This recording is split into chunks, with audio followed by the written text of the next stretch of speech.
Hey guys, Lake Warrior here. We are about ready to install the septic system. Now this has been a long-awaited project at the lake house. After we built the house, we knew we were going to have to add to the septic. It was too small. Originally, the septic was made for a small fishing cabin, and now we have essentially a 4-bedroom, 3-bath house. What equates to a system that was meant for a 1-bedroom, 1-bath house. So the system not only is dated, it's just way undersized for what we're trying to do. So I'm going to take you guys through the whole process from start to finish. That includes discussing the health department, going through all of the rigmarole involved with the health department, then selecting the contractor, all the way through to installation, tracking how it was installed, how the system works. I just want to give everybody sort of more or less a synopsis of what it takes to replace a septic and the basics of how a septic system even works.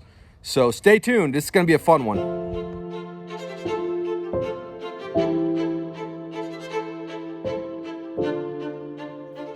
So here we have the actual permit needed to do the project. On here, this is done by the health department. You have to contact them, pay to have this permit done and design of the system done. Basically, they will come out, assess your property, make sure that where the new system is going to be, it's not too close to your well, 50-foot minimum. Also, you have to consider your neighbor's well, which will be no less than 50 foot as well. So this is a little bit of a Rubik's Cube to figure out, but the health department tracks through this. They're the ones that tell you where you put the system, what the system has to be, everything. So this is the actual permit. On here, you can see they have, they actually came out, bored holes in the ground to determine where the water table would be. They also provide a actual design for the system, and I'll run through that next, but this is the design that the contractor will take and estimate from, and then ultimately install the system from. Now, this is all based on the amount of bedrooms that we have in our house. So they were able to calculate how much drain field we need based on the usage that we're going to have, which comes from the number of bedrooms you have. So they go through, they track it all, they do everything you need, then you will hand this off to the contractor, and the contractor will then give you an estimate. Next, I had to also get a waiver since I'm going to be within 5 feet of the property line. Very common thing on a lake lot that's only 50 foot wide. So fortunately, my neighbor was willing to sign off on that, and we were able to proceed. But this was a necessary thing in order to do the project. And then you can also see on here, this was a variance that I had to have done. The variance basically says, due to the unique nature of our property, we are unable to fit a conventional drain field in.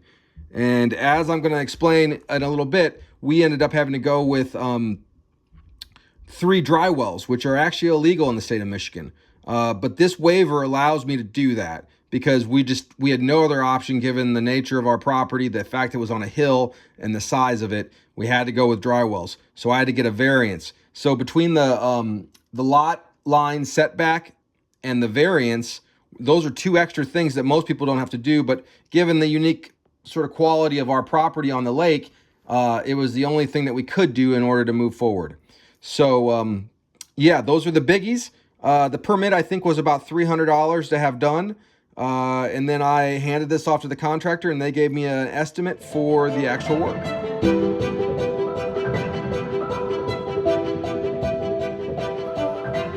Okay, so the basics of my system, this is our house. And the idea is we flush the toilet, the waste comes down into the septic tank, okay? Then the solids will drop out into the bottom of the tank and float up to the top of the tank. Then the water, the actual gray water that's left, will be somewhere in the middle of the tank. So at the point where the water is liquefied, the gray water will then go out to the first dry well. In this case, this is my drain field. It'll go out into my first dry well, which is essentially a 6.5 foot diameter concrete tube with tapered holes in. And those tapered holes allow the water to flow out. So as the gray water comes into the tank, eventually fills up, whatever doesn't leach out of the bottom into the ground will just leach out of the holes on the side. And then once this tank fills, so eventually this tank, the bottom won't allow it to drain anymore over time. It could be years, it could be 5, 6, 10 years, 20 years, who knows. Once that thing fills and doesn't drain anymore, then there's another pipe that's at the top of dry well 1 that will allow the water to flow from this dry well into the next dry well. Same thing happens. The water basically will eventually clog this thing up, clog up the holes, clog up the bottom of the tank. Then the water will rise in this tank and come up to the next pipe. That pipe will then go into the third dry well and fill that one. At that point, once this dry well is filled and I actually can look in there and see water floating, likely the system is then no longer functioning properly and I'd have to have it replaced. However, the likelihood of this happening is very slim, probably 20, 25 years from now, as long as you maintain the system properly. But that's the basic sort of premise of my system that we're installing.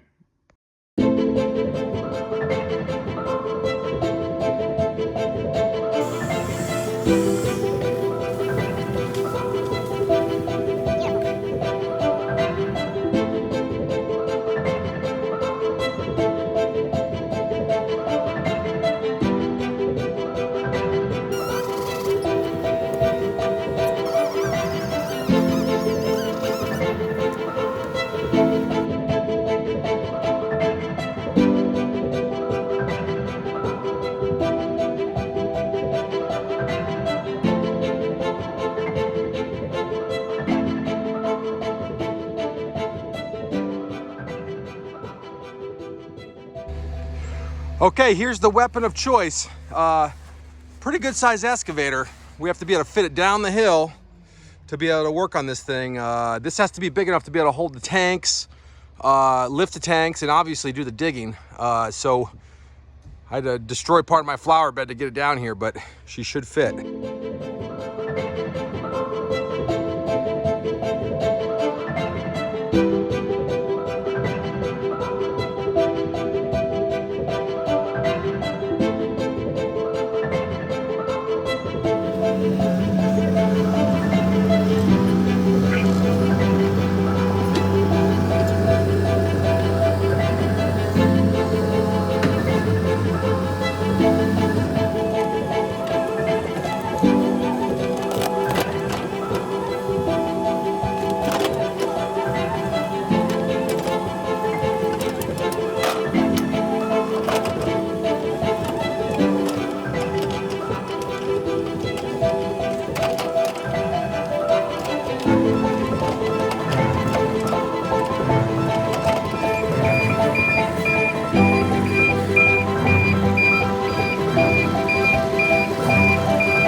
all that work just to flush the toilet.